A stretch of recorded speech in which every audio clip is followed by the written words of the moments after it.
yangu ni machache. Nataka kuomba wenzangu ambaye tunafanya na huko kwa bunge wasimame juu ili watambulike. Tuko hapa na mheshimiwa kutoka Nyatike anaitwa Mheshimiwa Tom Odege. Tuko hapa na mzee wetu wa huko Nairobi anaitwa Babu Owino. Tuko hapa na mheshimiwa wa Budalangi anaitwa Rafael Wanjala. Tuko pale na mheshimiwa wa Kibra Mwalimu Orero. Tuko hapa na mheshimiwa wa Makadara George Aladwa Omwera, chairman wa ODM huko Nairobi. Tuko hapa na mheshimiwa kutoka Nyakach, Mheshimiwa Duma Uor. Tuko hapa na mheshimiwa wa ODM wa Mandera East anaitwa Hussein Weitan. Tuko hapa na mheshimiwa wa Kisumu Central Daktari Oron, Dr. Oron yuko hapa. Tuko hapa na mheshimiwa ya Karachuonyo yuko hapa chini anaitwa Dr. Adipo. Mheshimiwa Kuome Adipo yuko hapa. Inua mkono juu zaidi. Watu wakuone. Tuko hapa na mheshimiwa kutoka Awendo, Mheshimiwa Walter Owino. Tuko hapa na mheshimiwa wa Lego Usonga, Mheshimiwa Atandi, Chairman Budget Committee. Tuko hapa na mheshimiwa Tubi ya Youth Leader wa ODM John Katora yuko hapa. Tuko hapa na mheshimiwa Game Elisha Akuba hapa. Iko hapa women rep wa Siaya anaitwa Dr.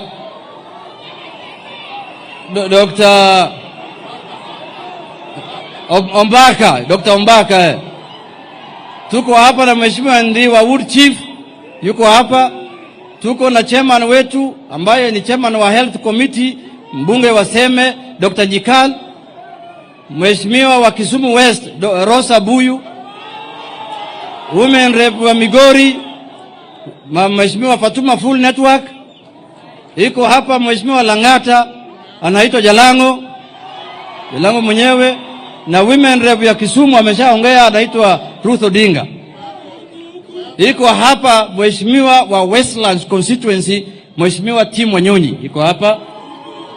Iko hapa Moroni MP anaitwa mheshimiwa Onyango Koyo yuko hapa James.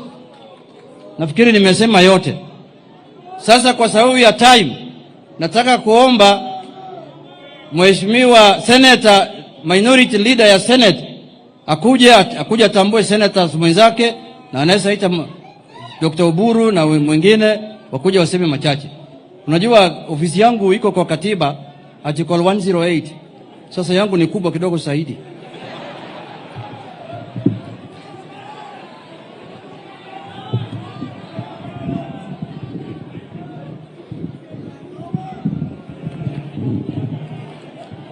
Ofisi zote mbili ziko sawa.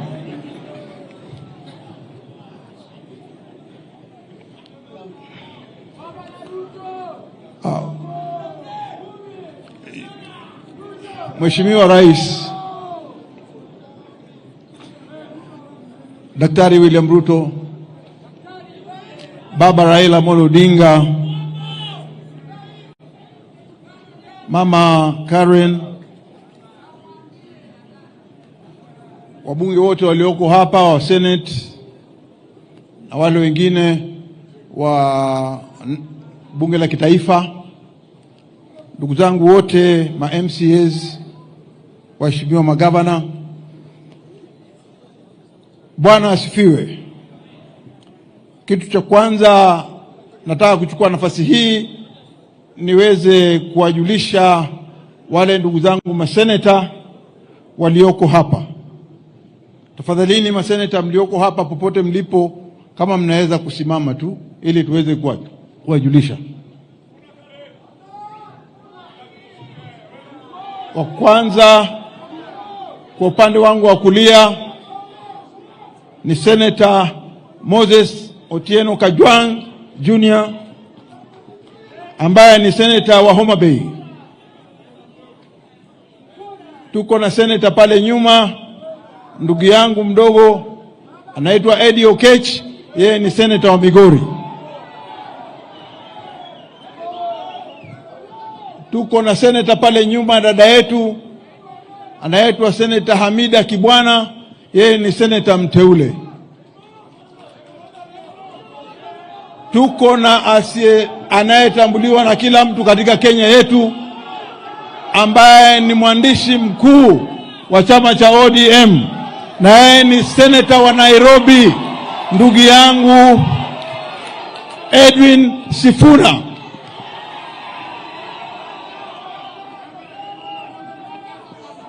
Tuko na ndugu yangu hapa ambaye ni deputy party leader, ndugu yangu Godfrey Osotsi ambaye ni seneta wetu wa Vihiga. Kwa upande wangu wa kushoto niko na youth leader, kiongozi wetu tunaye mwenzi sana ndani ya Senate, Daktari Oburu Odinga, akiwa ni seneta wa Siaya.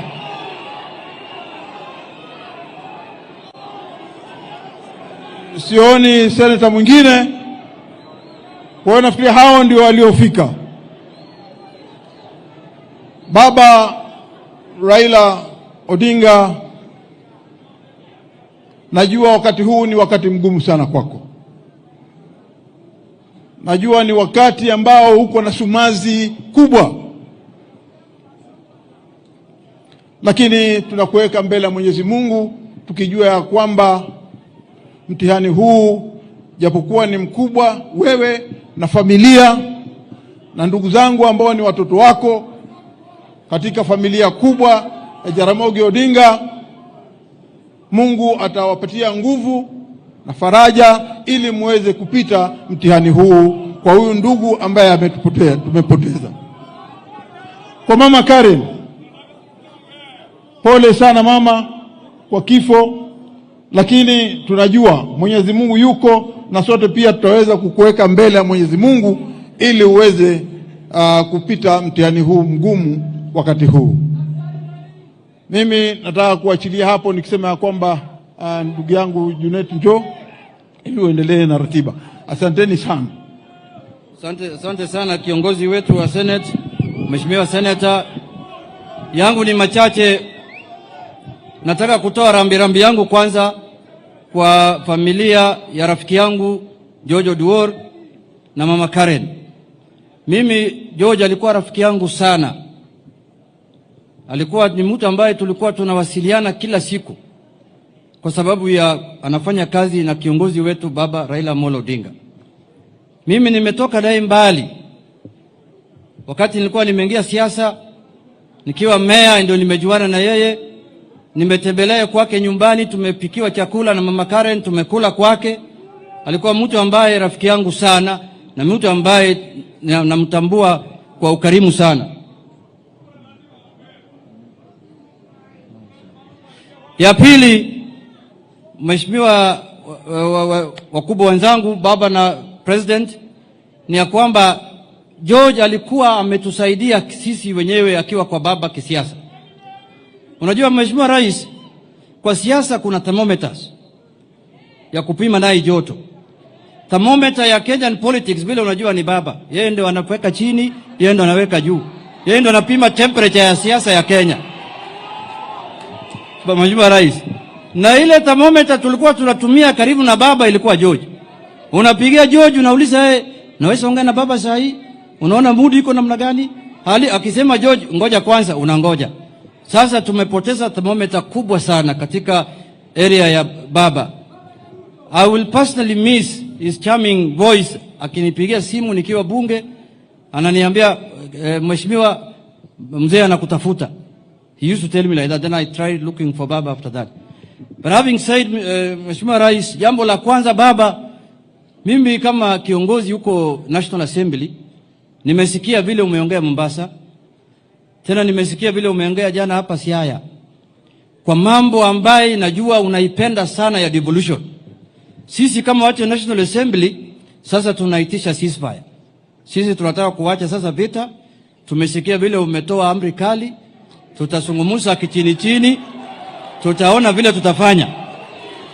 Hata ile bill ya additional revenue allocation tutapitisha by Thursday, itaenda kwa president kupigwa sahihi. Tutapitisha. Hiyo vita nimeona inakuja ni kali sana, Your Excellency. Wacha tukwepe. Unajua ukiona mawimbi imetanda isikunyeshe, unaingia kwa nyumba haraka. Baba anasema sisi ndio tunaangamiza devolution kama watu wa National Assembly. Ati watu wa National Assembly hawataki mambo ya devolution. Nitaenda kuhubiri hiyo injili vizuri sana kuanzia Tuesday. Utaona Jonathan anaongea vingine, amebadilisha mdomo yake.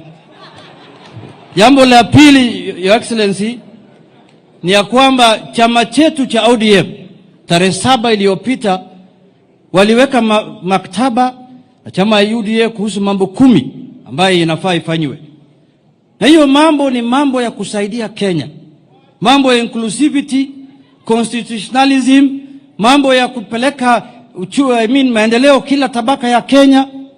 Your Excellency, that is the way we want our country to go. People are worried about 2027, but there is life between now and 2027.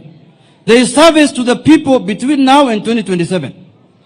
Na kuna watu ambao wanapinga hiyo maneno.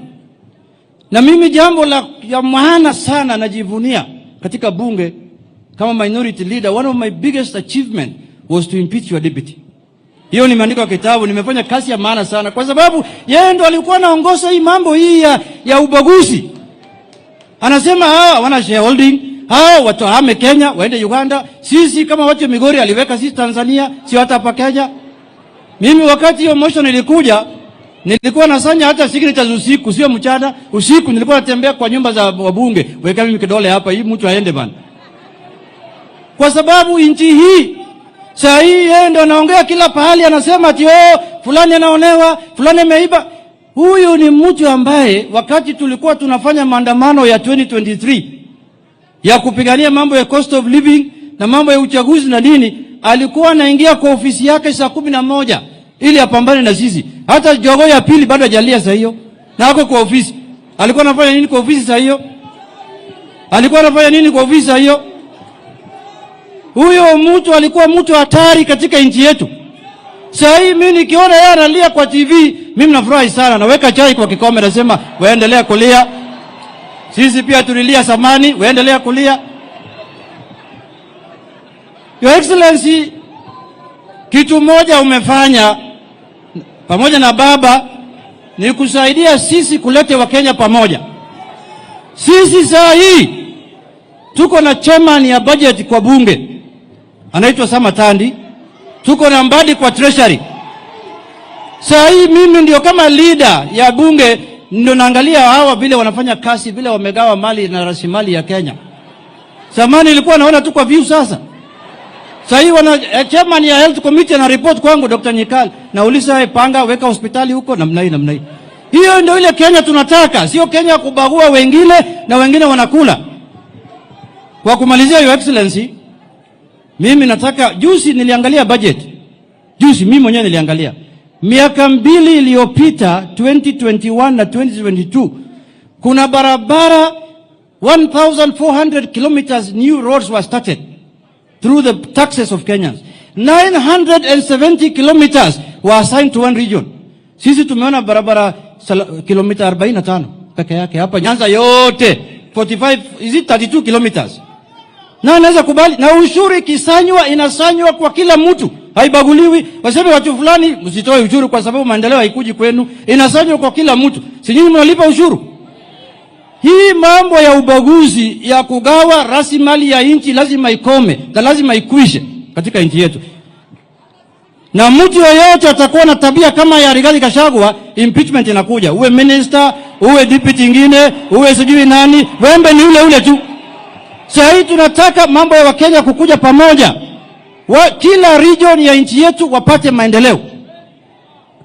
Kila 47 counties yote wapate maendeleo. Kwa hiyo machache, Your Excellency, sasa mambo nimeona experts yetu iko hapo. Mambo ni broad based. Hapa mbele tutaona vile mambo itaenda. Mungu akubali. Asante sana. Mungu abariki.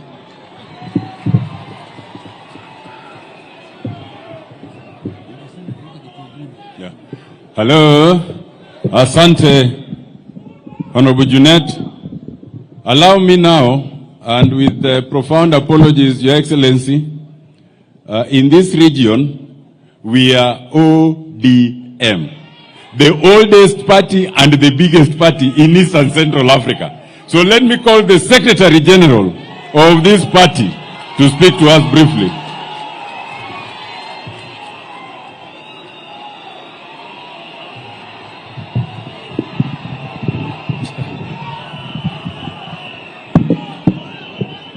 Haya, asanteni sana Mheshimiwa Rais, Mheshimiwa William Ruto, Mheshimiwa my party leader, kiongozi wangu Baba Raila Amolo Odinga, familia ya ndugu yetu George kiongozwa na Mama Karen, wote ambao mmefika hapa na wasalimu kwa jina la Yesu Kristo, hamjambo. Mheshimiwa Rais, mimi ndio Sifuna. Ukiangalia ngoja kwanza. Ukiangalia hapa mbele huyu muungwana amelala, amefunikwa na bendera ya chama cha ODM. Nataka nikuambie Mheshimiwa Junet, mimi ni mtu mdogo, lakini kiti ambacho nimekalia ni kikubwa sana. Kiti cha katibu mkuu wa chama lazima kiheshimiwe. Na ndio kwa maana tumechukua hiyo bendera, tumefunika huyo mwanachama. Sio kila mtu wa ODM akifariki huwa tunafunika hiyo bendera. Ni heshima kubwa ambaye tunamtunuku ndugu yetu George. Mheshimiwa Baba, jinsi ambavyo nilizungumza tukiwa kule Nairobi, mimi nilisema nimejua George kwa sababu ya ukaribu wako na wewe na kwa kufanya kazi pamoja na wewe. Ukiangalia security situation around Raila Odinga, I don't think there is a security situation that swings as wildly from one extreme to another kama security situation ya baba. Mtaamka asubuhi, mnakunywa chai huko London na watu wa diplomacy, mnasalimia marais Addis Ababa. Saa 8 inatakana uingize Raila katika uwanja ya Kamukunji. Imejaa watu wanapiga kelele, wanapenda Mheshimiwa Raila Odinga, na hiyo mapenzi ni hatari hata kwa baba mwenyewe. Halafu siku ingine inahitajika umtoe kule Embakasi South akipigwa tear gas na risasi, uhakikishe kwamba amefika kwa mama Aida akiwa mzima. That is how wild the security situation around Raila Odinga swings. And this gentleman you see here, he did it with a lot of grace. Na tunataka tuseme kwa niaba ya chama cha ODM, poleni sana kwa kumpoteza George.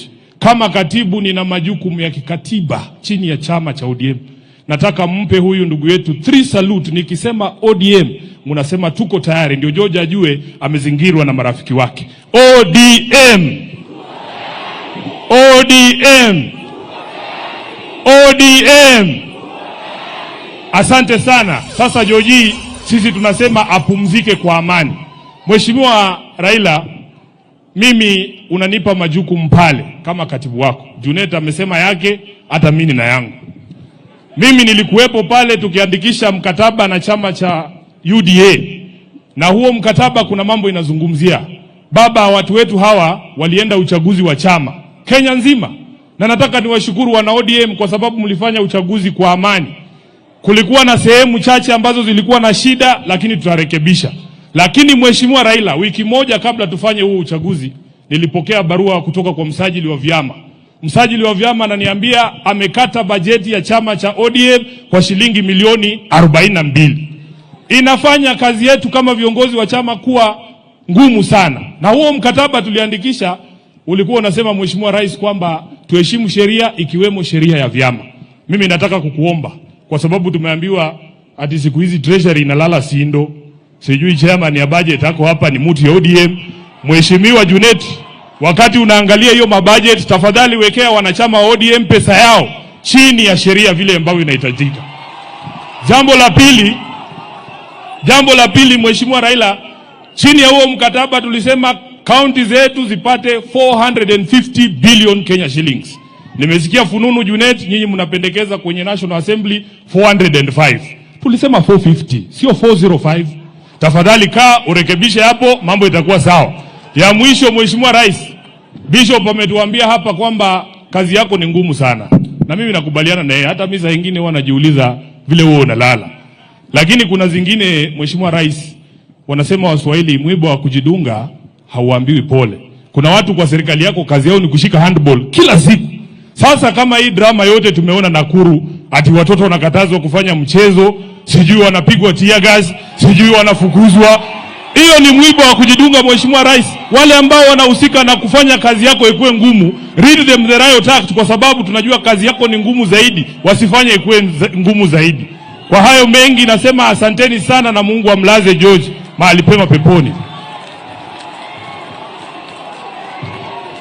Asante, thank you, SG Sifuna. Allow me, Your Excellency, to thank the security forces. The police in this region, from the region to the county to the sub-county, have done a splendid job, not just today, but since George died. We want to thank them. Here we have formal security and informal security. They are friends of Raila who come from far, including Mike Makerena all the way from Meru. We recognize you. Allow me now to invite the only orphan in this region, the youth leader, the Senator of Siaya, Honorable Dr. Odinga, to come and render his eulogy. Iluongeni Atar.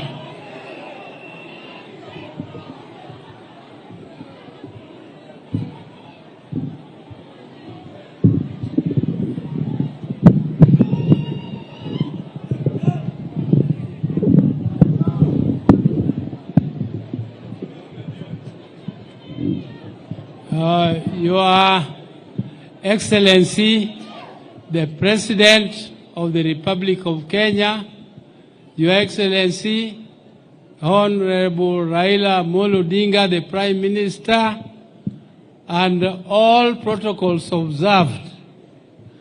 I have sat for a long time, so I don't want to speak much. What I want to say is that this man lying here was a great man. He was a very, very great man. Because I can tell you, the man he was taking care of, called Raila Odinga, is not a very easy person to take care of. He is not a very easy person to take care of. I can tell you as his elder brother, Raila is very tough. And he likes discipline. He likes discipline, and I can assure you that if you are around him and you are not disciplined, his left hand is very fast and you will not take long around him. You will not take long around him. And George, who is lying here, was my friend. I knew him in 1992 when he was in the Ajip house with my dad. But I knew him more in 1994 when Jaramogi passed on. He is among the youth who came to campaign for me under very difficult circumstances. KANU was pouring money, in Bondo was pouring money and also food. It was during famine time. And Your Excellency, those people were very, very aggressive. I know you were there, so you know. You know that Odongo Mamo came with the gunias of money, bags of money, and also food. I was a poor civil servant. I had just come from being the provincial planning officer in Kakamega, and I came in to Bondo without expecting to contest any seat as a member of parliament. And I had no money. And even my brother Raila did not give me money. He was a member of parliament. Nobody gave me money, but Oduor came. And he was with Nyam Nyam and others, and Agunyo, Wakinagunyo. I can see them, those ones you call veterans. They came for us, to campaign for us in Webuye and here. And I can assure you, it was not an easy struggle, and they managed to go through that fierce force of KANU, and I managed to win the elections by landslide. By landslide. And Oduor, I can tell you people, if you didn't know, that he was more than security to Raila. He was more than security. He was like a brother, and he knew everything. He knows, you know, what security knows what is ailing you, what security knows what is how you think. The security would judge Raila and even be very sensitive. When Raila wants to do something, he would actually just make sure that that thing is done very fast. And I want to ask the Almighty God to put his great soul to rest. And finally, Your Excellency, I want to say one thing, that this country has a democratic system where we do elections every 5 years. We do elections every 5 years. But we cannot have a situation where we are agitating, standing up and saying, Ruto must go, Ruto must go. If he goes, so what? If he goes, so what? He can go like the president of Shadbari of Somalia went, and there was chaos in that country. There was complete chaos in that. Up to today, Somalia does not know peace. And we don't want our country to suffer that. We want our country to be peaceful. We want to stabilize it. And that is the reason why we joined you, Your Excellency, when we were actually the ones carrying out what Gen Z was doing. We want to encourage this country to be peaceful, and we are going to work. And those our friends who think otherwise, they should also continue to think otherwise, and we remain friends with them, but they should know that as ODM we have decided to work in this broad-based government, and we have lent you people to work with you.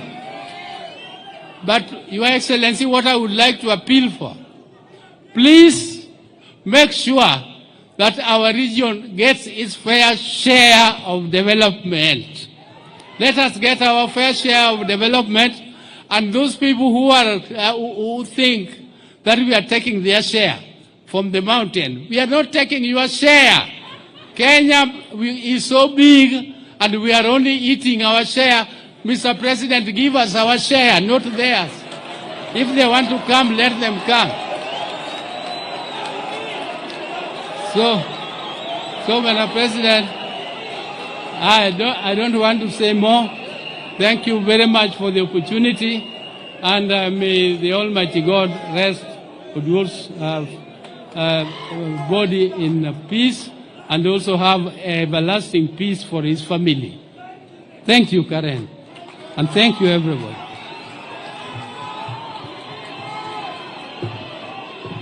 The only orphan in East and Central Africa has spoken. Thank you, Dr. Buru. On behalf of all the workers in the Republic of Kenya, allow me to invite the Secretary General of KOTU, Francis Atwoli, to say a word.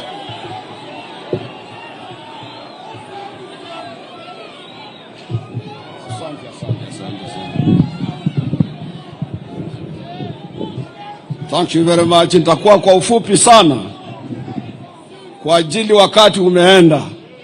Rais na mheshimiwa shemegi yangu the Right Honorable Raila Odinga na waheshimiwa wote, mimi nataka kuwa kwa ufupi sana.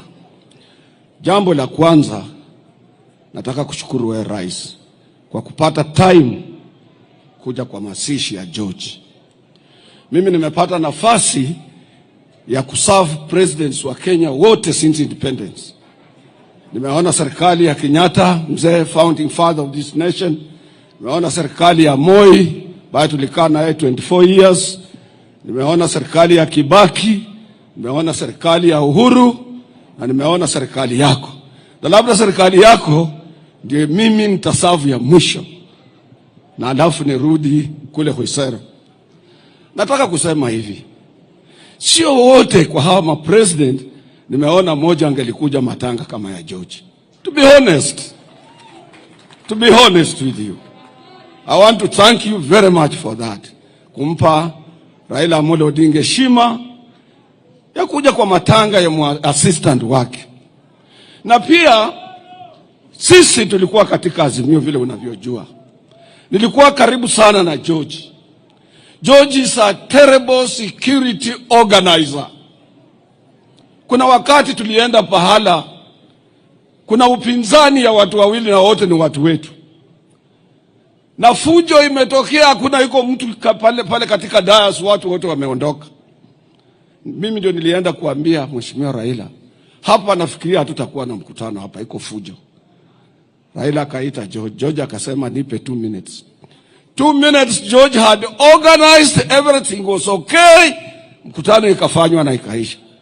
Najua shemegi yangu kupata mtu kama huyo haitakuwa rahisi. Lakini mama Karen, wewe umepoteza sana pia kuliko sisi zote. Mwisho nataka kuongea maneno Daktari Oburu amesema. Kuna mzungu mmoja amekuja juzi kule Mbakasi.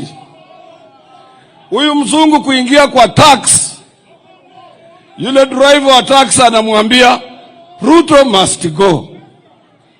Ruto must go. Mzungu anamuuliza, me am a businessman, I've come here, I have a chemical branch of my organization, where do you want me to go? Because mzungu hajui ni yeye anaambiwa he must go. Mimi nataka kuuliza wa Kenya, wacha tujaribu kuwa patriotic. Tupende nchi hii. Maneno ikiharibika katika, na mimi nataka kushukuru shemegi yangu Raila Amolo Odinga. Kufanya kazi na serikali sio kusema you have compromised your principles. Nchi hii ni kubwa. I'm appealing to Kenyans, ni lazima tuje pamoja tulinde nchi hii. Na pia nimesikia katibu mkuu wa chama chetu cha ODM akisema maneno ya watoto wa huko kwangu. Pia ningeliomba nyinyi politicians, let us not mix politics with our young children. Tuache watoto wasome. Ukiwa ukitaka siasa, fanya na adults, usiende kwa watoto. Chanzi sana. Pumbavu sana. Ninataka kuachia hapo. Nasema poleni sana. Thank you very much. Hello. Asante ndugu Atwoli. We have, Your Excellency, 2 of your cabinet secretaries here present. We have the cabinet secretary responsible for East African affairs, the Honorable Beatrice Askul. And we have the cabinet secretary responsible for energy from our very own county, the Honorable Opiyo Wandayi. Allow me to invite the Honorable Opiyo Wandayi to handle this part. Waziri, karibu.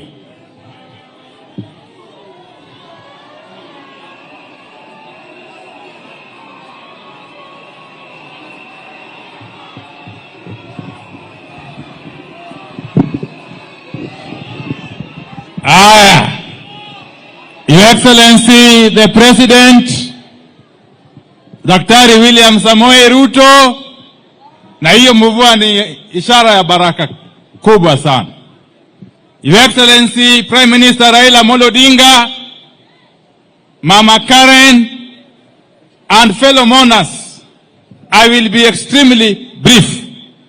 But before I proceed, allow me to introduce my sister, the Cabinet Secretary for East Africa Community, ASAL, and Regional Development, the Honorable Beatrice Askul.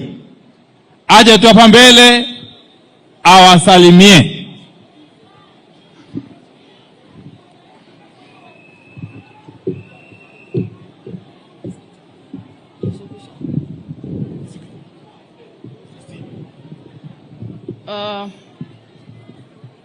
Mheshimiwa Rais wa Jamhuri wa Kenya, Mheshimiwa Prime Minister ambaye ni baba, Mama mjane Karen, waombelezaji wote, wanasiasa walioko. God is good and all the time. Mimi naitwa Beatrice School, ni cabinet secretary wa East Africa Community Affairs, ASAL and Regional Development. Kwa hivyo niko mahali hapa nikitoka kwa kaunti ya Turkana. Kwa hivyo nimeleta maombolezi zetu na baraka za Mungu kwamba yale yametendeka tukubali kwamba yalitendeka kwa sababu ni mapenzi ya Mungu. Tuko hapa kwa sababu pia babangu mlezi kisiasa ni Raila Amolo Odinga. Kwa hivyo nimekuja kusimama na familia yake kwa sababu huyu ni mmoja ya wale walikuwa na yeye katika undani wa kutenda kazi. Kwa hivyo tuna majukumu tukipitia kwa kiongozi wetu wa serikali ambaye pia ni baba yetu katika uongozi wa serikali. Hapa tuwe pamoja, tuomboleze mambo haya, tukitiana pia nguvu kwamba ni Mungu pekee uweza kutenda mambo haya. Juu hatuna uwezo kama binadamu, ni mpito ya kila na mmoja. Kwa hivyo watu wa Siaya, Mungu awape nguvu sana, awatie sana nguvu familia yake na watoto ya George. Mimi nilimjua George back 2004. Wakati tulikuja kujua baba Raila Amolo.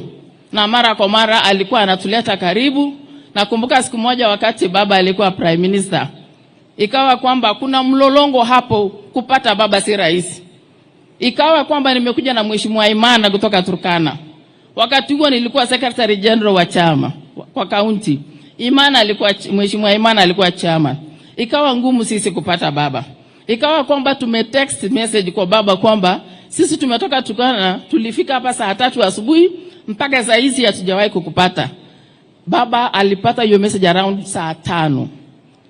Na mara moja tulikuwa pale chini kwa reception pale. Tulipata mtu ametumwa mara moja kutuchukua. Na I am assuring you wakati huo mwenye alitumwa ni George. Na tangu George ajue sisi amekuwa akitupatia all the time access wa baba. Ndio nikajua kwamba ni mmoja pia ya wale wanatii sheria za baba kwa watu wake. Kwa hivyo nilimjua wakati huo tukafanya kazi mpaka sasa. Baba pole sana. Wacha Mungu akutie nguvu. Mungu akuwezeshe. Ninajua mambo haya ni mapito ya kila na mmoja. Kwa hivyo siwezi ongea mengi. Mungu awabariki wana Siaya. Mungu awalinde. Your Excellency the President. We are here because you are here. Thank you so much. Asante sana dada yangu Mheshimiwa Beatrice School. In our midst we have a number of national government officials and especially those who come from this region. They will not speak. I will just ask them to be upstanding so that you may know them. And they are led by my good friend and brother PS Raymond Omolo of Internal Security. Thank you very much, Daktari. We have got Dr. Umo Luga, a nominee for PS Medical Services. That is my good Vranda. Aya. Asante sana. Who else is there? We have got the chairman of the Kenya Sugar Board, who is also the son of the soil, Mheshimiwa Engineer Nicholas Gumbo.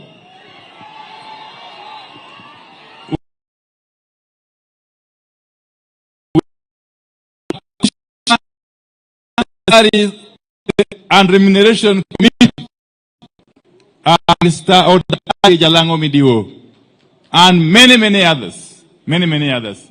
Let me say this, and very briefly so, because as it is customary, as cabinet secretaries, we don't make speeches in the presence of the president. But let me say this, that the man lying there was a great man. Because a lot has been said about George, which I can confirm is true.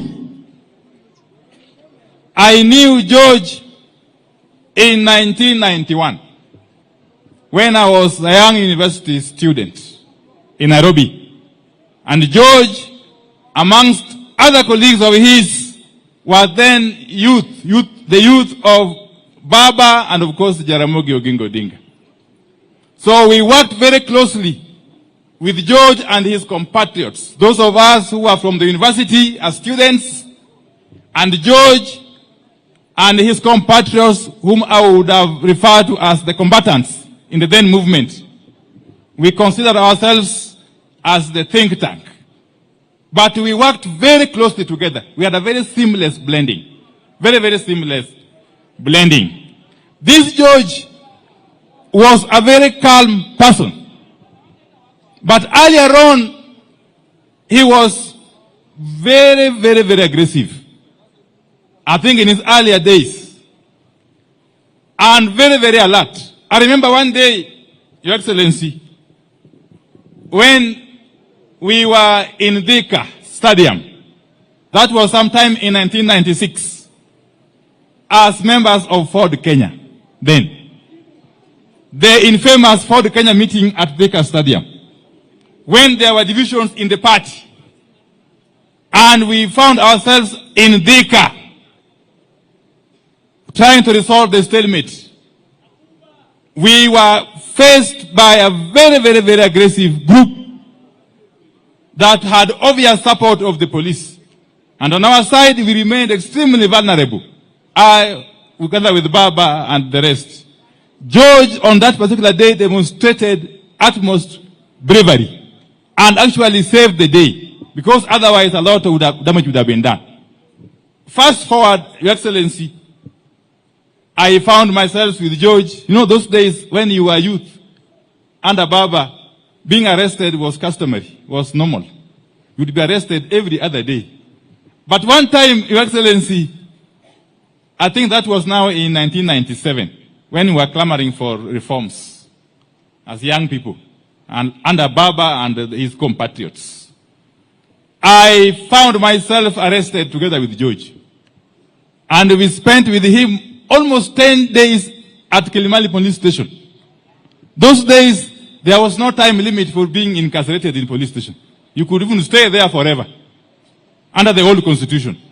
We stayed with George for about 10 days at Kilimani. Later on, we found ourselves in Kamukunji police station, and eventually, we found ourselves in Kamiti, where we stayed with George alongside other comrades of his, like Lumumba Wade, who spoke here earlier on. In Kamiti, Your Excellency, we stayed for about 5 months with George. And George remained very, very firm and committed.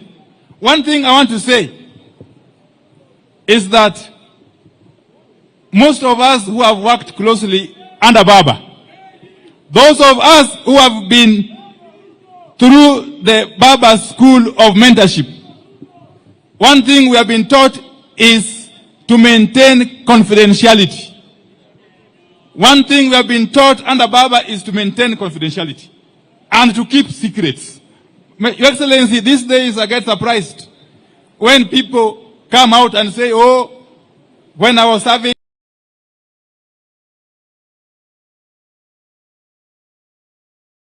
is something to those of us who have been brought up and mentored by Baba. Because we have been taught that you must maintain confidentiality. You must maintain confidentiality. Your Excellency, let me say this, that as we send off George today, we must appreciate the gains that we have made as a country. As a country. And I must thank Baba Raila Odinga, for accepting to work closely with you, Your Excellency, to unite this country. Your Excellency,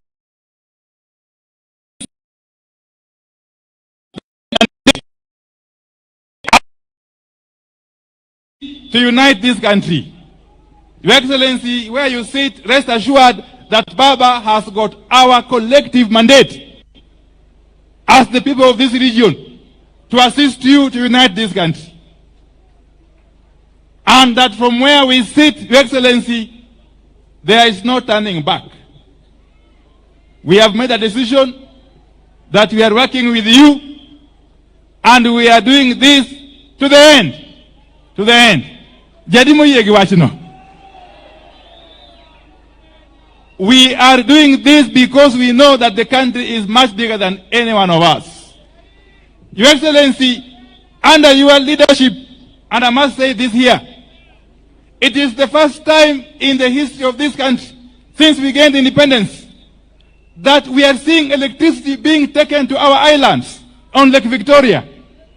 Your Excellency, recently you came here and launched a serious mini-grid electrification project at Mageta Island. Here.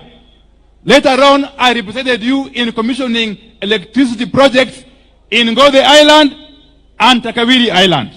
Your Excellency, in this coming budget, we are planning to ensure, working closely with my brother John Mbadi and Mheshimiwa Samatandi, to ensure that we put in place mechanisms to extend electricity to Ndeda Island, to Oyamo Island, and to Sifu Island in Central Sakwa, here in Siaya County.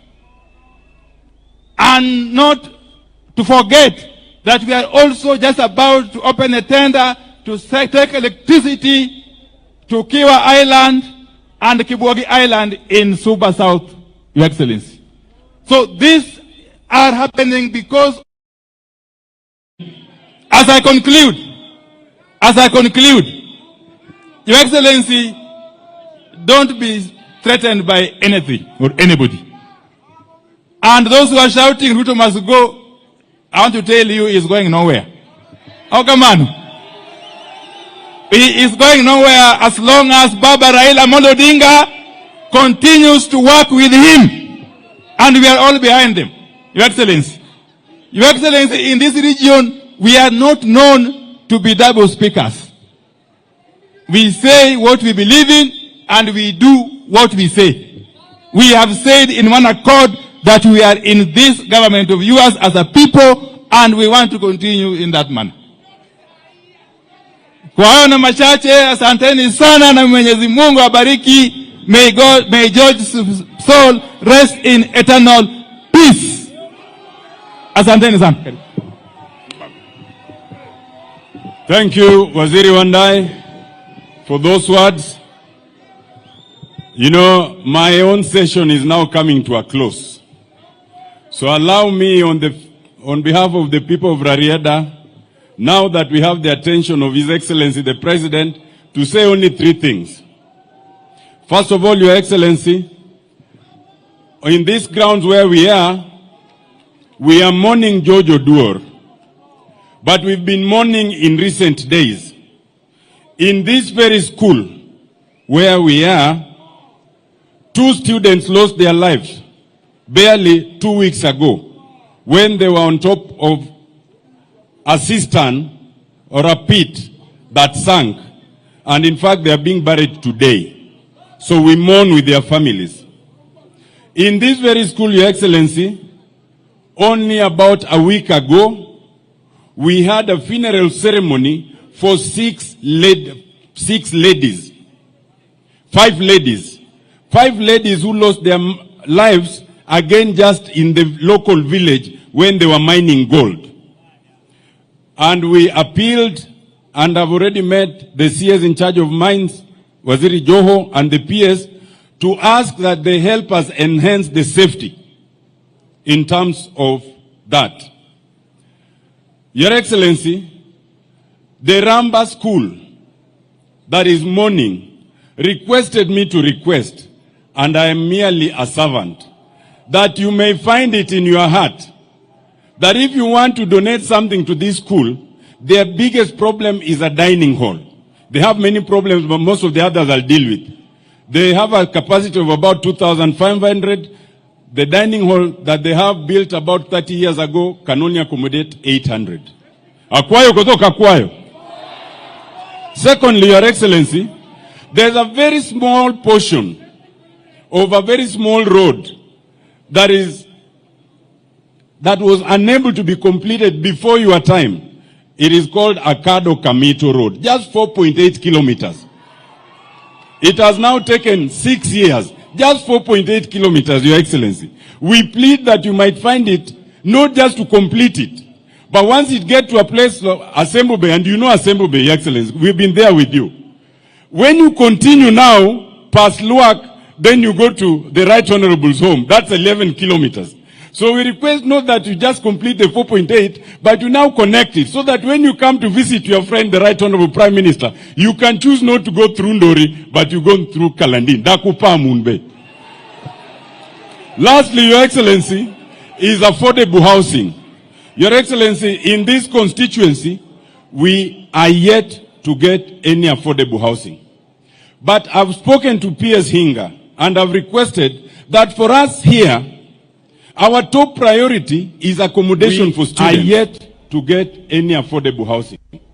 But I've spoken to PS Hinga and I've requested that for us here,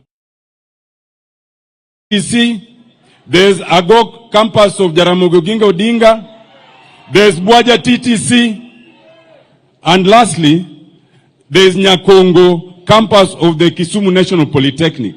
Our humble request is, may you find it in your heart to prioritize building students' hostels as our form of affordable houses. Akwayo kutoka akwayo. Secondly, I want to support Honorable Junet. And we want to assure you, Your Excellency, and the Right Honorable Prime Minister, that as one of those who crafted the Constitution, I fully support a situation where we realize the full fruits of devolution. And therefore, if things are stuck in the National Assembly, I will be the first to support Junet to unlock it. But we equally plead with you, Your Excellency, and the Right Honorable Prime Minister, that there's this other thing called CDF, NGCDF. Hii pia msitunyang'anye jameni. Hata ukiangalia hii shule, it is shining courtesy of CDF. I agree that members of parliament have no business involving themselves in the details of CDF, including construction. Lakini at the end of the day, CDF tokonyo, kozo konyo. Uye no, okonyo kozo kokonyo. Koro CDF to beda and manani, we have to be careful. We ensure that it is restricted to the functions of national government and the member of parliament has no business dealing with it. Lastly, I want to apologize to you, Your Excellency. Only 2.5 years ago, we were adversaries because as an advocate and a senior counsel, I acted on instructions. I had my client, the Right Honorable Prime Minister, who instructed me through my leader, Senior Counsel James Orengo, to challenge your win. And we did challenge it, and you know that. And you know, when we are there, we are kind of different. We don't talk the way we are talking here. But the Supreme Court said that was all hot air. And we accepted. So, Your Excellency, we accepted, therefore, because we were saying the government would be Raila Amolo Odinga. But the Supreme Court said the government is William Samoei Ruto. Adir kozo kadir. Therefore, you are the government. I thank you for accommodating us in your government. And the distinction therefore is, we are not the government, but we are in government, courtesy of your accommodation. We are in government because we have donated experts like Opio and I to work with you. And we thank you for that. Uwinjo kimawacho kuzo kuwinjo. Awacho niya. Kignato wachni wan sirikal. Lakini wan sirikal. Uwinja kuzo kuwinja. And for that reason, we beg that you give a little leeway to Waziri Wandai, Waziri Mbadi, Waziri Askul and others. Because in this region, we have suffered discrimination for 60 years. So Dr. Buru said that give everyone their due. But you know, if you get 2 children, one who is already full and the other one is hungry, you can't give them equally. The one who's hungry unapatia mingi kidogo by way of what's called affirmative action. So hata Wandai, Mbadi na wengine wakifanya affirmative action, Your Excellency, uangalie tu na macho ya upole. Awajo kutoka wacho. Allow me now to invite the governor of Siaya, His Excellency James Agri Orengo, to take over from here.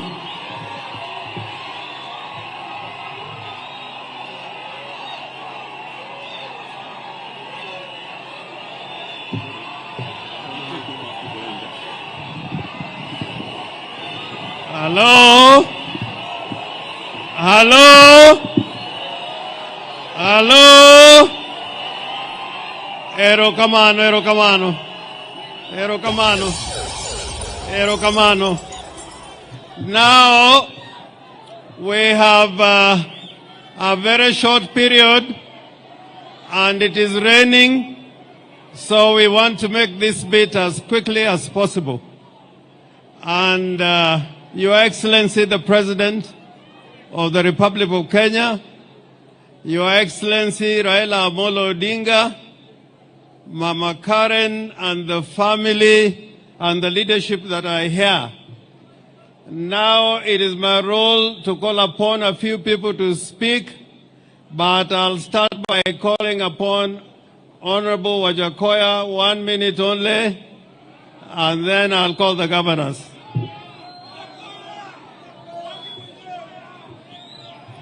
Your Excellency, the President of the Republic of Kenya, my Prime Minister, Honorable Raila Odinga, Governor Orengo, Governor Baraza, Governor Tuoma, Governor, my friend from Migori, Professor Nyang' Nyong, and the area MP.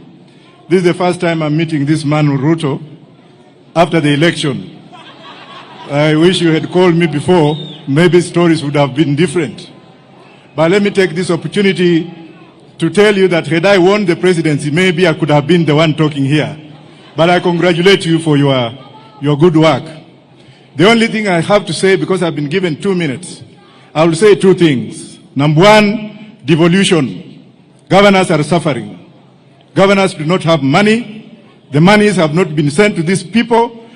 Governors are borrowing to pay their employees. Governors are really being faced with the problem of not paying contractors. Please release money for devolution. That devolution was brought by the Right Honorable Raila Odinga. Secondly, I would like you, Mr. President, and I recognize you, I would like you that when you go back home today, I want you to think the way I would have thought if I was the president. Go and call Butere girls and their principal to State House, have tea with them. Tell them thank you, and then visit their school, harmonize relationship with the school kids. Otherwise, watoto wadogo saa hizi wanakuchukia because of the mistake that was done by your juniors. Correct them. You are my president. You have the sword of power, and you can lead the country if you have both of us. Madam George, Madam Chi George, it's George that made me closer to Jacom. There are some who had blocked me, and I've stayed with Jacom in Britain. I've stayed with Jacom's family, including the sister in UK. But when I came back, there was that buffer zone. It is this man who made me see Jacom, and then we blossomed. Finally, Governor Orengo, Inosiepna. Orengo, you have played a big role in my education. Orengo, you have played a big role in democratization of this country. Orengo, you have played a big role in doing what you have. May I take this opportunity to go and sit down to thank Baba. If you did not do what you did, this country would have burned. But we don't want to burn this country, Mr. President. I want you to go and tame Farouk and group. Waambie wakae chini. Because this country is bigger than them. You are my president. Then I'll come and have tea with you. Thank you very much. Thank you, thank you, thank you. Now it is my honor and privilege to call the governors to come here and introduce themselves. Time is not on our side. Can I start with the order in which you are sitting? Governor Baraza, Governor Tuoma, Governor Ochilo, Governor Nyang' Nyong'o, and Governor Gladys Wanga.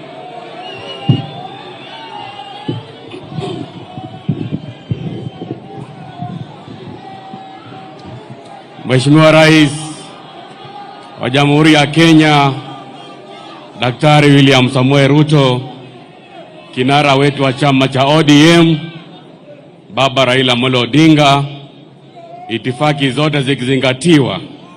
Bwana asifiwe.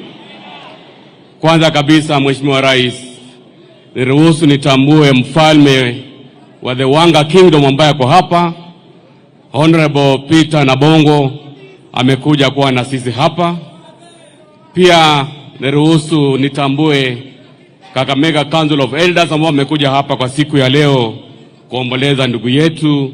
Wasimame tafadhali, na MCS wa Kakamega pia msimame, MCA 20. Asante. Kwa niaba ya wanakakamega wote, mimi nimekuja hapa kuleta pole zetu kwa ndugu yetu na familia ya ndugu yetu George Oduor, ikiongozwa na mama mjane mama Karen na pia baba Raila Odinga. George mimi nilimjua, na tumepoteza jemedari ambaye amedhihirisha wazi ya kwamba as a security wa baba Raila Odinga, you must be loyal. My brother George apumzike kwa amani. Jambo la pili, Mheshimiwa Rais, mimi nashukuru sana kwa niaba ya wanakakamega wote vile mlitia mkataba na Raila Odinga ili tuweze kueneza maendeleo katika gatuzi zote 47. Na leo my brother Junet amesema ya kwamba atakuwa mstari wa mbele kutetea pesa zije katika gatuzi zetu 47. Kwa niaba ya magavana wote, mimi kama mwenyekiti wa kamati ya fedha nashukuru sana ule mkataba ambao ulitilia mkazo pesa za kuja hapa katika gatuzi 47, shilingi bilioni 450. Na mimi niko na imani ya kwamba wabunge kuwekelea mkono hizo pesa zitakuja hapa. Mwisho kabisa, kwa niaba ya wanakakamega wote, nataka kusema kwamba sisi tuko imara na tunaunga mkono serikali ya mapana na marefu, yani broad based government. Asanteni sana na Mungu awabariki.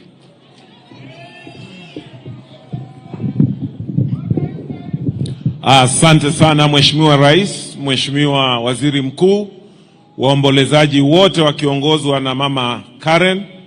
Wacha pia mimi kwa niaba ya watu wa Busia ambao wamekuja hapa, mnaweza simama tu mpunge mkono, najua kuna waheshimiwa wako pale nyuma. Asanteni sana Karen. Hao wote wacha pia mimi kwa niaba ya watu wa Busia ambao wamekuja hapa, mnaweza simama tu. Wale wamekuwa karibu na mzee, wengi mumetambua kwamba kupitia katika George huyu amekuwa pia kama mmoja wetu, kwa sababu huwezi kuwa kwamba ulikuwa karibu na mzee na ukose kumjua George.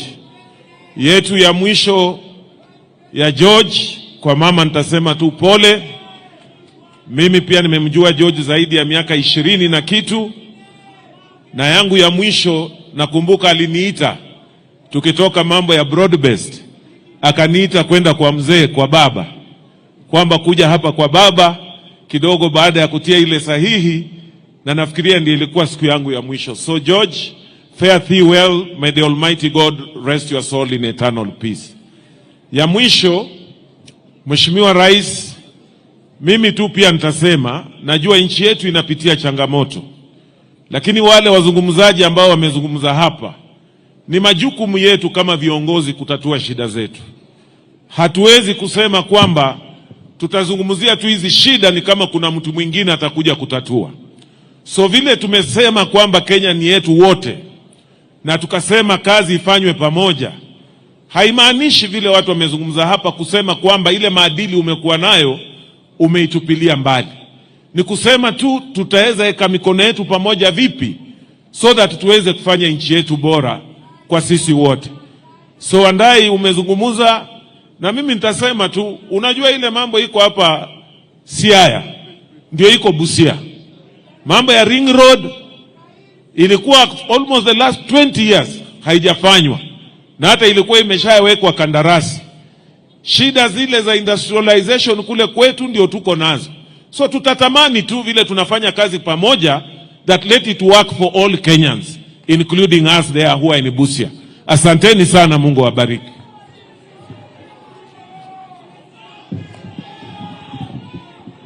Your Excellency, the President of the Republic of Kenya, Dr. William Ruto, Your Excellency, the Right Honorable Raila Odinga, on my own behalf and on behalf of the good people of Migori, I bring my condolence to the family of George, to Baba, and to all Kenyans and the patriots who have lost a great person. Your Excellency, the President of Kenya, not many people know why Baba is called the People's President. Baba is called the People's President because of the love that the people have for Baba.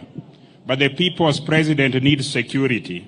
And that security, if the People's President is not the national president, is not given by the state. It is this great person lying here called George that developed the network of civilian securities who always secure Baba. In Migori, where we come from, George had a wide network of young people who are always and will always be protective of Baba. Baba, you have lost a true friend, a true security person who is much better than the official security that will always be offered to you. We have come here to support you. We have come here to support all of us. Finally, Baba, hii miujiza mmefanya pamoja na rais wa Kenya called broad-based government, this is the greatest thing. On my part, I have been around when we had KANU, tulikuwa na vita sana. I have been around when we had other parties. This understanding that you have brought and given to us as Kenyans has enabled us to sit everywhere, anywhere, including in funerals, na tulie na tuomboleze kama jamii moja. Continue it, and we hope in 2027 we'll continue like this. May God bless all of us. Asanteni sana.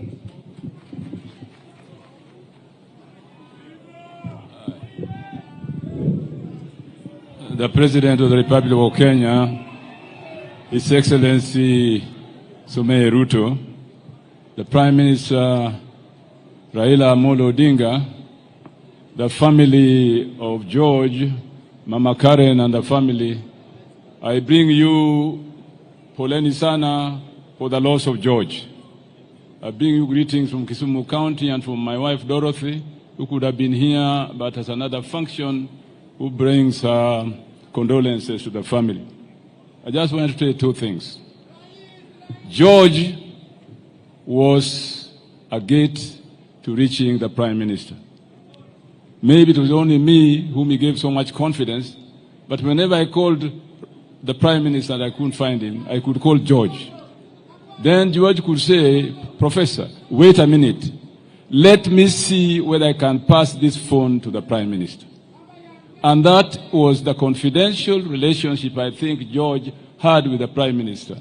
When he knew when there was somebody wanting to reach him urgently, he had the confidence of passing his own phone to the Prime Minister.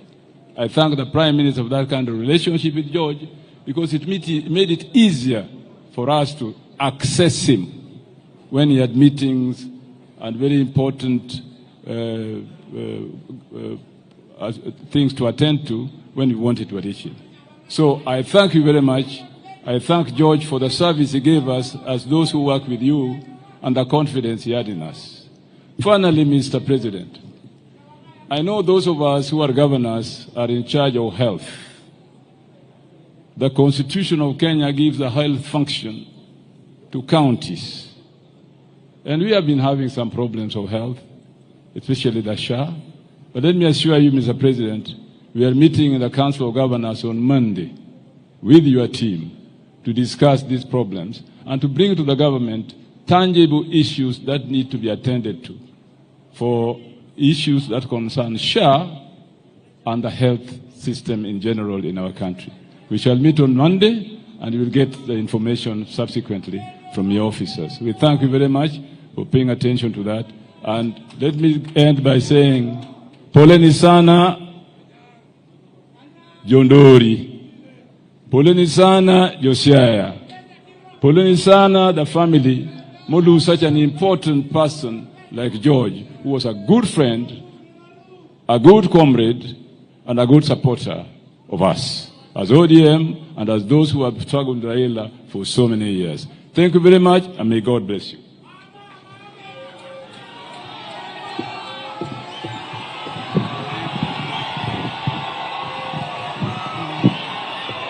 Your Excellency, the President of the Republic of Kenya, Your Excellency, the Prime Minister of the Republic of Kenya, the church, and the family of the late George Oduor that we are sending off today. Wananchi wapendwa, hamjambo. First, as the national chairman of the ODM party, allow me to recognize all the ODM party officials right from polling station mpaka NEC. Nataka msimame mpunge mkono wale ambao wamechaguliwa katika chama cha ODM. Asanteni, mketi chini. Ambao wamechaguliwa katika chama and the entire Jaramogi family, tunasema pole sana for the loss of and the entire Jaramogi family, tunasema pole sana for the loss of George. George was distinct and he treated everybody equally. Alikuwa imesemwa sana, lakini jambo moja ambayo nitaongezea ambayo labda sijasikia ikisemwa, he was also a very consummate community developer. Mimi nilikuwa governor kule Homa Bay, where Karen comes from. Yeye ni Nyakindu, anaishi huko Suba. The last conversation we had with George ilikuwa kusupport kanisa huko Lambwe kwa family ya kina Karen. He supported the community and community projects. And walikuwa hapa, UDA walikuwa pale, na walituzungumzia viongozi wetu kuhusu zile agenda 10 ambayo ilikuwa inatuleta pamoja kama hizi vyama mbili. Moja ya hizo agenda was inclusivity. Na mimi baada ya wiki moja ama mbili, I saw a list of PSS that showed me that kumbe we were now pushing forward the agenda of inclusivity. Niliona Fikirini Jacobs from Kilifi, a 27-year-old. Niliona Umo Lugahia. Niliona Pareno kutoka kule Kajiado. I saw people from the mountain and people from the lake. Congratulations to our leaders for moving forward that agenda within the agreement we had. Na sisi tulisema ya kwamba tutaunga mkono because our leader sisi as a party is Raila Amolo Odinga. Na sisi huwa tunasema baba akisema left ni left, na akisema right, na akisema fire, tuko tayari. Na hiyo ndio kwa sababu this broad-based arrangement tunaunga mkono kikamilifu without apologizing about it. Because it is about unity of Kenya, it is about inclusivity of Kenya, it is about leaving no part of this country behind. Mwisho, unajua mama akiwachana na baba, sisi tulifikiria ni kina mama wanaongea sana kwa hii maneno. Mimi nimeona ili wangonika chiata kosoga chagua. Anakaa kama mama. Wakati alikuwa na mzee, alikuwa anasema huyu mzee ndiyo yeye, huyu ndiyo ndume, hata akiona ukipita pale kwa fence anakutupia mawe. Lakini wakati mambo inaharibika, huyu mama anafunga stocking kwa kichwa kabla hata hajapiga mswaki. Ameamuka asubuhi, anaenda kwa barasa. Anasema huyu mzee ni bure kabisa. Hata hawezi kuzunguka uwanja mara 8, anazunguka mara 1, anakaa namna hii, anakaa namna ile. Hii sasa ni vitu bure kabisa. Asanteni sana na Mungu awabariki.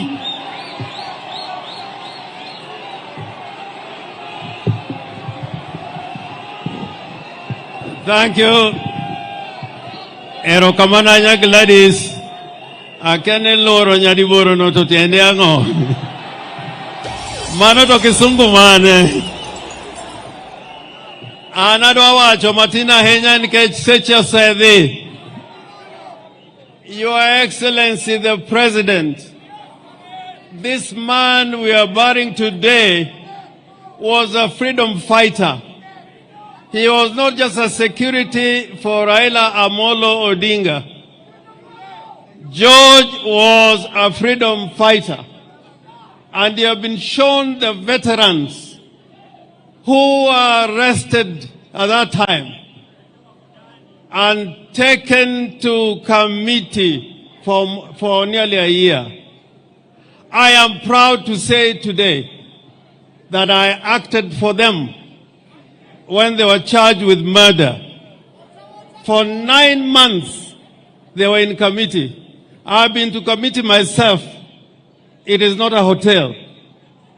And the reason why they were arrested was because at Central Park, a policeman, special branch, was killed at the Central Park near the Serena Hotel. And this policeman made the mistake because he was not in uniform. And people saw him draw a gun. So the crowd jumped on him and he was literally pulled apart and died a very painful death at Central Park.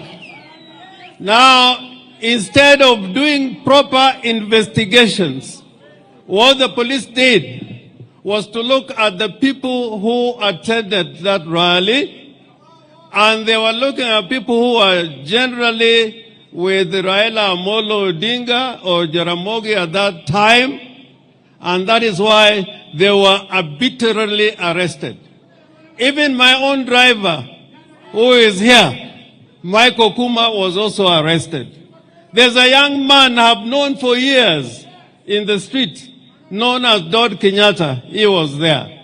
Lumumba Owade, who had just spoken, was there. There were nearly 9 of them. Your Excellency, what helped that case was there was a policeman who recorded his statement in English. And then when we went to court, after he had been sworn to say the truth and nothing but the truth, when he was shown the statement and asked which language he was going to speak in, and he said he is going to speak in Swahili. Unfortunately, his statement was in English. So when I started asking him questions in English, the judge then, Okubasu, insisted that he must answer in English. That there cannot be a policeman who was a superintendent of police who did not understand the English language. So every time I put him a question and read his statement, all the time he was saying, hiyo si mambo yangu, mimi sikusema hiyo.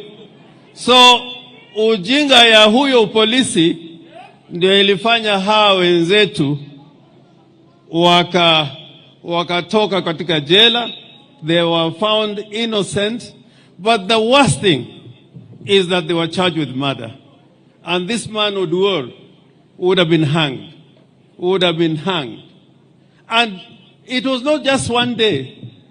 Lumumba here, after 8 months, again he was arrested in Bungoma, and they said they had killed the son of the former member for Ebuye, Honorable Sambu. And I used to go to Bungoma every day, very early in the morning from Nairobi.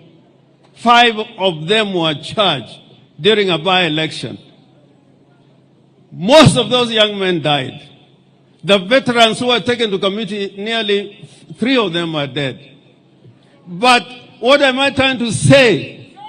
And you have said it before at one time, that the weaponization of the criminal justice system should stop. The police should not be used to make up trumped up charges. This young man at that time, he was in prison for 9 months on trumped up charges because he was a freedom fighter. And that's why he was being arrested and charged with the offense of murder. And I thank God that policeman He wrote a statement in English, but somebody wrote it for him. And then when he was being questioned in court, he said, no, he didn't know. There was a time when Jaramogi was called upon to go and give a statement at the CID concerning the death of Julie Ward. I think, Raila, you remember this because there's a young man who had gone into exile and had talked to Jaramogi. And Jaramogi made a statement. Instead of investigating that case, they now called Jaramogi to make the statement. And it was not an easy time at that time. So what I'm trying to say, let us build a society which is based on the Constitution and the rule of law. We can say many things. And me, I cannot be praise singing because we fought for a democratic constitution where people should talk. Where people should talk. Where people should talk. I was in parliament when people used to tell Moi that Moi hakuna mahali utaenda. You will be in power until the day you want to go. They told Moi, and I was in parliament at that time.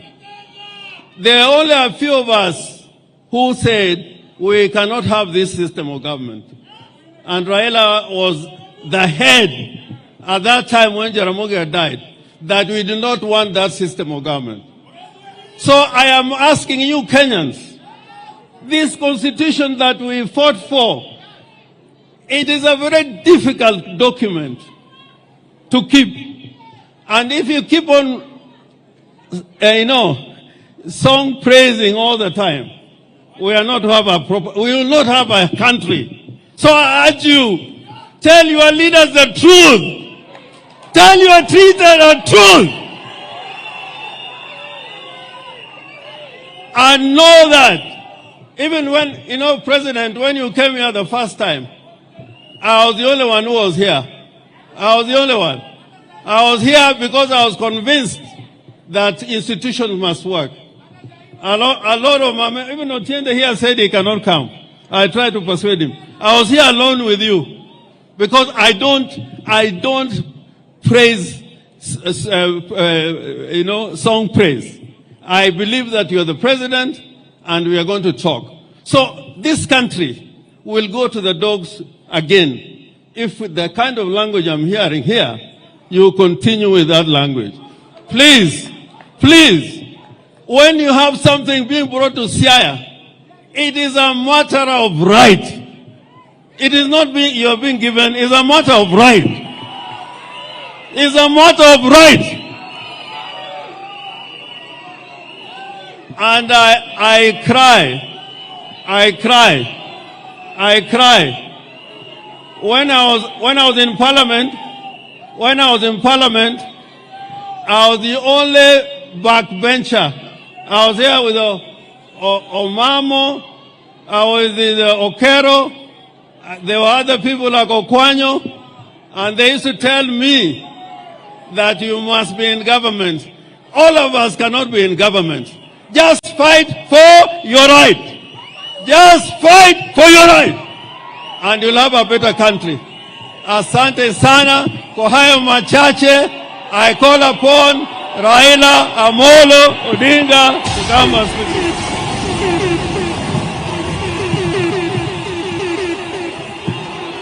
Hallelujah.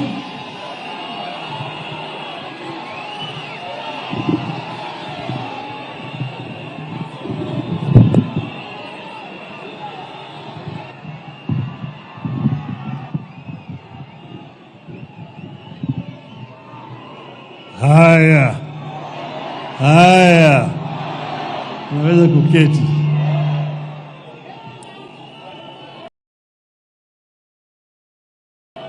Your Excellency, Mheshimiwa William Samoei Ruto, the President of the Republic of Kenya, the governors, distinguished guests, ladies and gentlemen, hamjambo. Hamjambo tena. Yes. I first want to begin by thanking everybody who has come here today to help us do a send-off to George Nyangira Oduor. It is very, very painful and it's very difficult for me to talk about George. But first let me begin by bringing condolences from Mama Aida, my wife, who cannot be here today because she's on a mission in Korea. That's why she's not here. George is a part of our family. And you see, it is now 10 years since we lost our first son, Fidel. And now George is gone. It's so painful indeed. If you say somebody is ready to take a bullet for you, George. I've known few people who can be as committed and dedicated like this young man. We have had, as they have said, a very difficult time. Sometimes George is a very cool person and very intelligent, very observant. You think he's a fool when he's next to you, but he's thinking very deeply. So when he comes and tell you, this place is not safe, let's get out, you must get out very quickly. So it is very painful indeed. George worked for me. He did not work for Jaramogi. Just very briefly, Jaramogi was very briefly around there. When we recruited George, we sent him for training to South Africa. And in South Africa he trained and was top of his class as a security officer. You can see his reports. Later on we sent him to Israel. Again he trained in Israel for 3 months on security. If you look at his reports, very, very, very exemplary. So he was a very highly trained officer. He even trained in the United States. He knows how to sense trouble. He feels it and he wants you. This is going to happen. This is going to happen. So we knew each other so closely, so well with George, and we've traveled around the world with him. Are there 7 continents? We've been with George to 5 continents, except Arctic and Antarctica. He's been all of those places. And he's so familiar with many other things. When you go to a place within a short period of time, he has moved around and he has scouted and know where the danger is. So it is painful. But the other people you've seen here, they call the veterans. Veterans, wasimame. Those people there. Hello? Veterans, fungeni mkono. These are the people who have been with us. There's very many, they are battle hardened. Asanteni sana.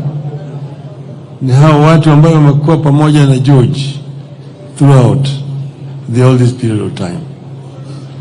So we have lost a son in our family, and we are very sad indeed. Mama Carol here has kept George. She has looked after George very well. George was all the time very smartly dressed when he comes to work. Thanks to Carol. Yeah. So I thank all of you for coming here today. Now today is not my day to make a long speech. I don't want to make a speech. But why don't we say hivi? Kenya hii iko hapa na itabaki. Dunia ni daima, lakini binadamu haishi dunia daima. Kwa hivyo Kenya ni moja peke yake. Mpaka tulinde Kenya, vile vile tubadilishe Kenya. Na Kenya italindwa na itabadilishwa na Wakenya, si mtu wengine. Kwa hivyo Wakenya mpaka wasimame pamoja. Yale ambayo tutaki ni ubaguzi ya kijinsia, ubaguzi ya rangi, ubaguzi ya kikabila, ubaguzi ya huyu ni mzee, huyu ni kijana, huyu ni mama, huyu ni mlemavu. Hatutaki. Tunataka kuunganisha Kenya wawe kama kitu kimoja. Hiyo ni muhimu sana. Pili, neno yangu ya pili, Junet yale amesema, tulipigania kwa nguvu na dhati tupate katiba mpya.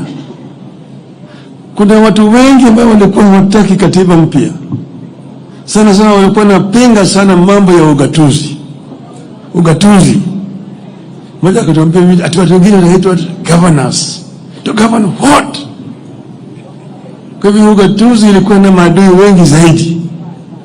Ndio sababu kuna zingine ambayo hatukuweka. Kuna zingine ambayo ziko katika ile bomas ya kwanza draft. Lakini ziko katika hii katiba ambayo tuko nayo sasa siku ya leo. Hii katiba is still work in progress. Lakini ugatuzi ilikuwa muhimu zaidi. But devolution is not working, but devolution is still not working properly. If devolution were allowed to work properly, you will see the fruits of devolution. Go to Germany and see how a devolved system works. Very, very efficient indeed.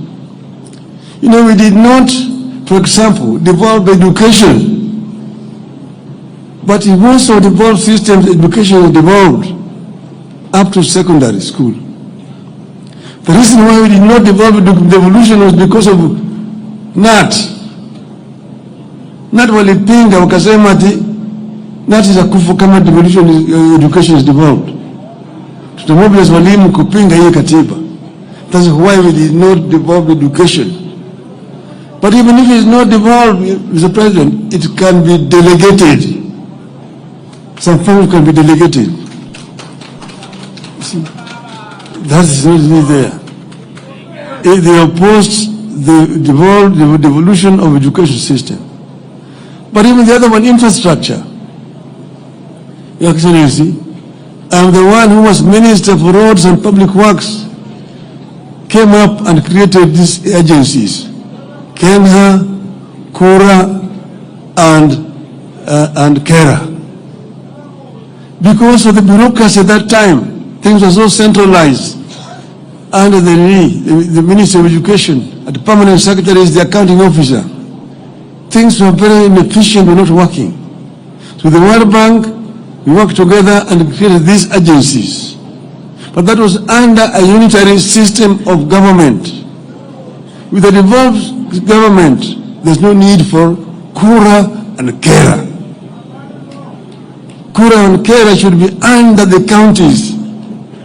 It does not make any sense that somebody is sitting in Nairobi and has got roads in Mombasa town. Somebody is sitting in Nairobi and has got roads in Kisumu which cannot be touched by the government. Within Nairobi town itself, city itself, so many roads there are not under Nairobi county government. They're under national government. That's why it's so inefficient. It's so inefficient. Let us devolve funds to the counties. And as I was told the MPs, and I disagree, CDF, national government, give that CDF national government, but to the counties, not the MPs. Full levy. Members of Parliament, Your Excellency, have no business concerning the roads. The role of members of Parliament is clearly stated. Representation, legislation, and oversight. How do you oversight when you yourself are actually implementing?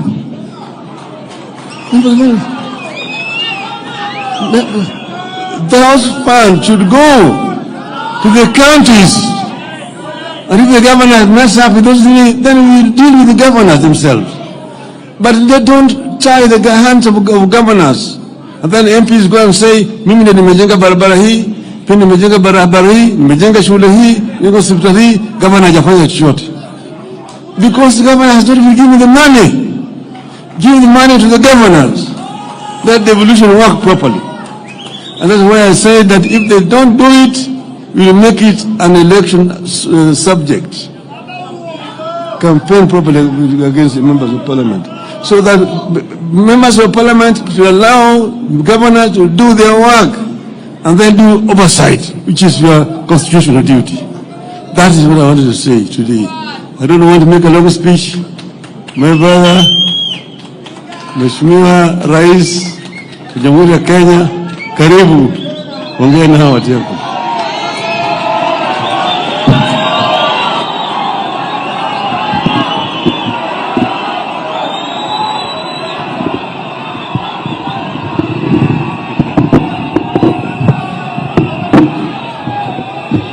Aya, asanteni sana, tafadhali tuketi.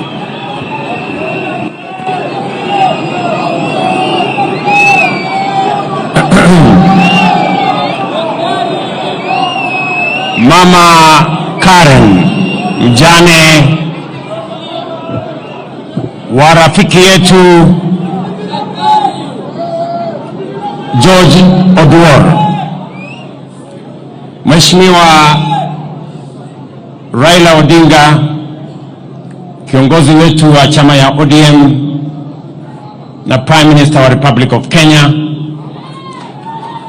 viongozi wote wengine, wananchi wa hapa Siaya, hamjambo. Amoso Uchodurua, Nyasaye ber, Sejete,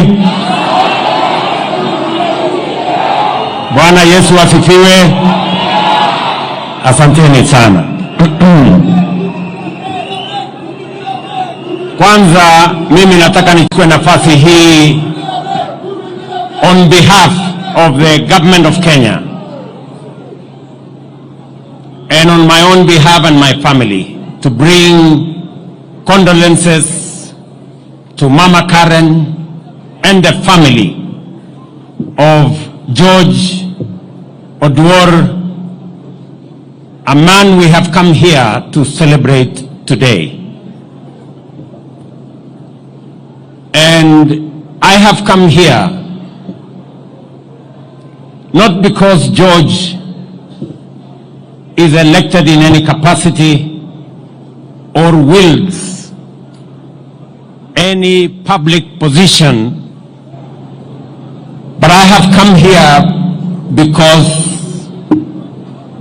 George has demonstrated beyond any doubt that he is a Kenyan who has demonstrated competence as a security officer. He has demonstrated competence and integrity as a confidant, and he has shown immeasurable loyalty as a Kenyan patriot entrusted with the security, especially that of the Honorable Raila Odinga. And therefore, on behalf of many Kenyans, we have come here to celebrate a man, a competent police officer, a confidant with great integrity, and a loyal patriot as a security officer of the Republic of Kenya. And George, though being a very humble security officer, and because I believe very strongly in the bottom-up principle. That's why I have come here, to celebrate this humble person who has demonstrated great loyalty, integrity, and competence. So, to the family, Mama Karen, tumekuja hapa kumwenzi huyu shujaa, mtu ambaye alijitolea. It is very difficult when I saw the comments of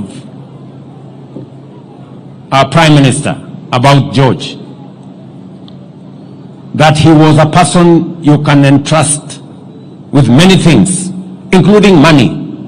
You know how difficult it is to trust people with money. This is one person that Prime Minister could trust with many things, including money. And therefore, we have come here to celebrate a man of integrity, a competent police and security officer, and a man we all celebrate. Allow me to use this occasion of George, because I also came to know George as a member of ODM then.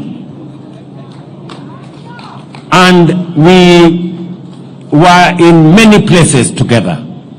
And somebody said here, I benefited also from his security services, and that is true. Whenever we went to situations as members of ODM that time, George was on hand, and many of the people I have seen here, including Lumumba, who I thought was a security officer, I now know that he is an elected MCA. And allow me to use this occasion to thank my elder brother, the Honorable Raila Odinga.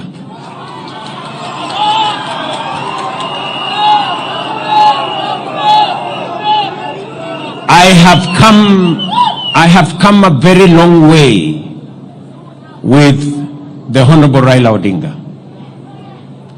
And I want to stand here today and to say, I did not know that the man I stood by and gave my all at a moment in my life, we would eventually become competitors, and that he would eventually come and anchor my leadership. And so, the Honorable Prime Minister, I want to tell you, I am truly grateful that just the same way I stood with you when you needed a man to stand with you, you have equally come to stand with me when I needed a man to stand with me. I am truly grateful. And I want to say this for the avoidance of any doubt, that when Baba here came to stand with me, it was not about him. It was not about his interests. It was not about parochial or sectarian or narrow interest. It was about the greater interest of Kenya. And history is going to judge the Honorable Raila Odinga fairly, that whenever there is an opportunity to stand for the nation, he has always stood for the nation. The Honorable Raila Odinga, I am very, very proud that our paths crossed and we have come this journey together. Let me say this to all of us. In this journey of nation building, everybody has a contribution to make. in different ways. I am happy that today I am the leader of this broad-based government that I agreed with my brother Raila Odinga. And broad-based is not about the interests of any one of us. It's not about the interest of Baba here or my personal interest. It's about the interest of 50 million Kenyans. And I will say this without any fear of contradiction, that because of our coming together, because of forging this relationship that has stabilized the country, that has created inclusivity, eliminated the things that divide us and the negative ethnicity that threatens our country, today we can proudly say our economy is stable. The dollar, which was at 160, is now at 129 shillings. Inflation, which was at 9.6%, is now at 3.5% because we have come together and we are working together. I can proudly say, without fear of any contradiction, that whether it is our electricity, and I am very proud of what Oduor and I has said. Today we have resources spread around Kenya. This Siaya alone has 1.2 billion shillings to connect close to 15,000 new households. Something that has not happened before. It has happened under broad-based. Because we are conscious about leaving no part of Kenya behind. I am very proud that in the last 2 weeks, we have released for the first time 60 billion shillings to our roads. 4.6 billion has come to this region. And the 9 roads in this Siaya, all the contractors will now go back because we have done what we have done together. And because we have put the country ahead of Raila's interests, of William Ruto's interests. And that is the moment that this country needs. That is the moment that this country needs. We can have the best constitution. We can have the best election. But if we don't have the right psyche and the unity of purpose, ethnicity, division can undermine even the good that exists in our society. And therefore, I want to say to you, my brother Raila Odinga, that what you have done is what has enabled me even to do what we are doing in our housing, our markets, our infrastructure. And I want to say that our nation, Kenya, has consistently been undermined by division that undermines the national interest. And there is absolutely every reason for us to find it in ourselves how to forge unity for purposes of the nation. Kwa hivyo mimi nataka niseme leo nimekuja hapa kuungana na familia ya ndugu yangu Raila Amolo Odinga. Huyu George ni mtu ambaye alitusaidia, hata na mimi nilifaidika wakati tulikuwa pamoja katika ODM. Na nimesikia Sifuna anaongea na nguvu. Wakati unaongea mambo yangu Sifuna, ujue mimi ndio mwanzilishi wa ODM, so naenda polepole kidogo. Yes. Sisi ndio tulianza hii kitu. Ama namna gani? Na unajua ukinisukuma sana nitaitisha mkutano ya founder members ya ODM. Sindio? Unajua tukiitisha hiyo mkutano tunaweza kufanyia discipline sisi ambao tulianza chama. Sindio?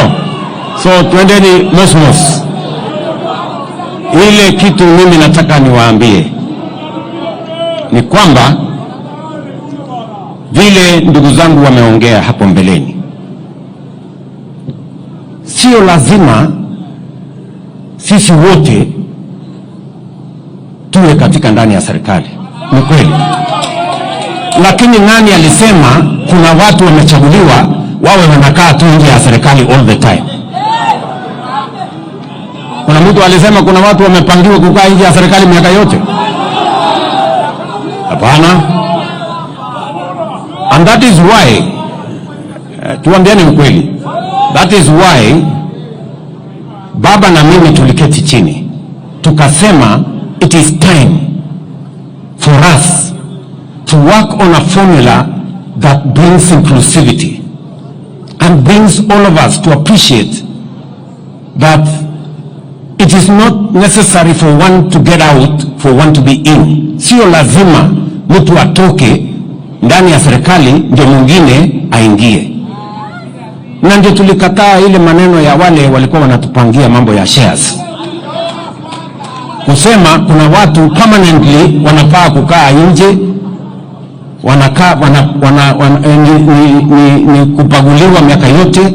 And that is why I am confident and I speak straightforward that we must get rid of the politics of ethnicity, division, ile siasa ambayo ni ya ukabila, siasa ya chuki, siasa ya kubagua watu wengine. Hiyo siasa tunataka kuondoa katika taifa letu la Kenya. Na inawezekana my friends, inawezekana sisi wote tuchangie katika kuendesha serikali ya Kenya. Inawezekana. That is why that's what broad-based has taught us. It has taught us that we can be together, that others must not be out for others to be in. We can all be there. Sasa niwaulize,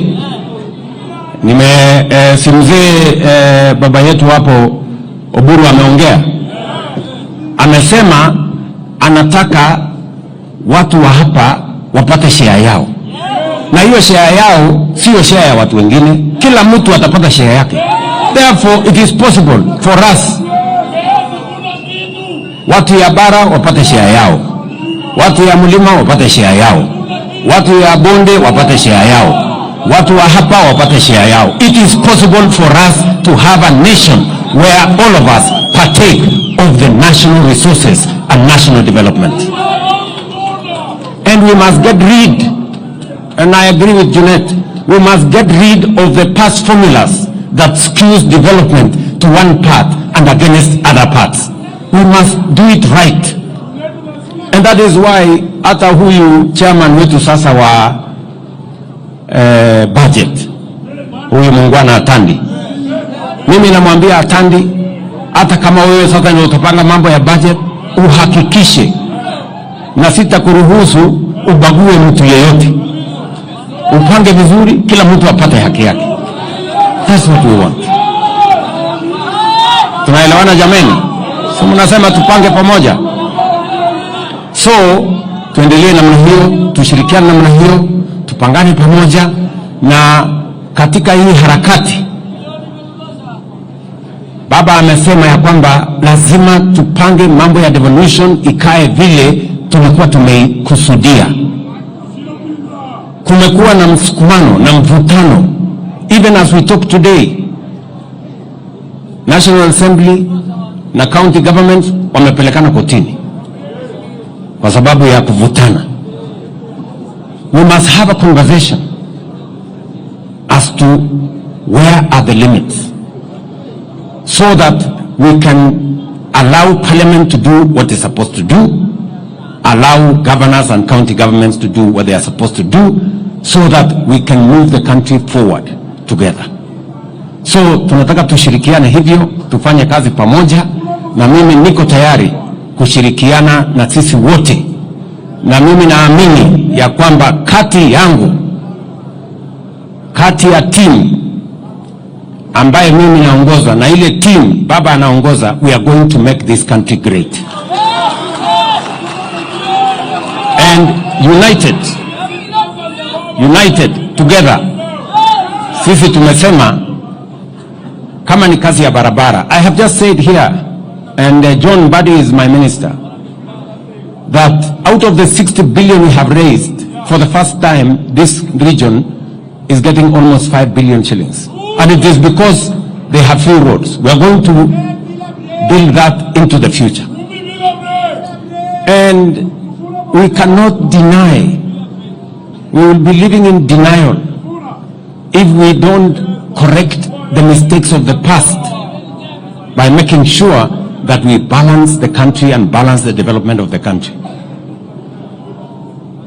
So I want to invite all of us, yes, wote tushirikiane, tukubaliane, and criticism is mimi sasa nyinyi mnaniambia Ruto must go. Mimi nimesikia hiyo mara nyingi.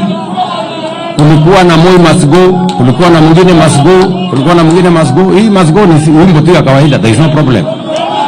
Ndio shida iko wapi? So there is no problem. Mara wananiita sijui nini Zakayo, mara Kasongo, mara nini. I am not bothered. Hii ni majina tu ya kawaida, lakini I am focused. I am focused. We must get our education right, and I am very proud of what we are doing with our education. We must get our electrification right. We must get infrastructure right, and we must handle devolution properly, so that we can all move the country forward. And I welcome any assistance from anybody so that we can make Kenya great. That is my mission, that is my commitment, and we are going to do this together. Tunakubaliana jameni?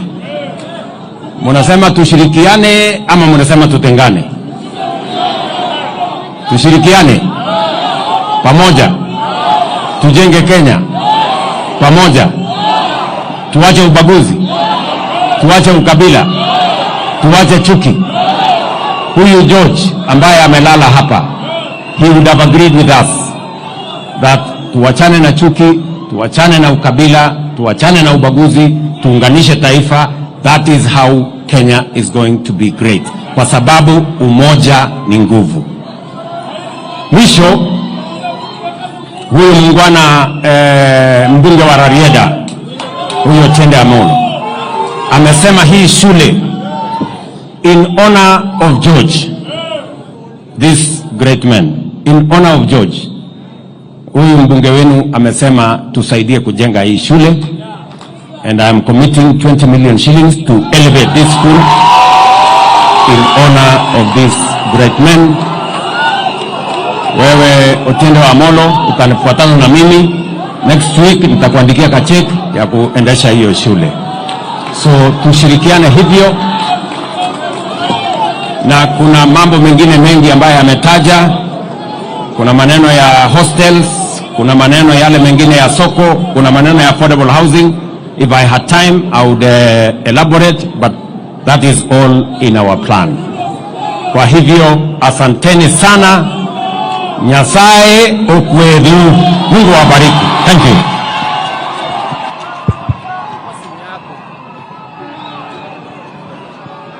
Asante Mheshimiwa Rais kwa hayo. Niombe tuketi. Niombe tuketi. Asante.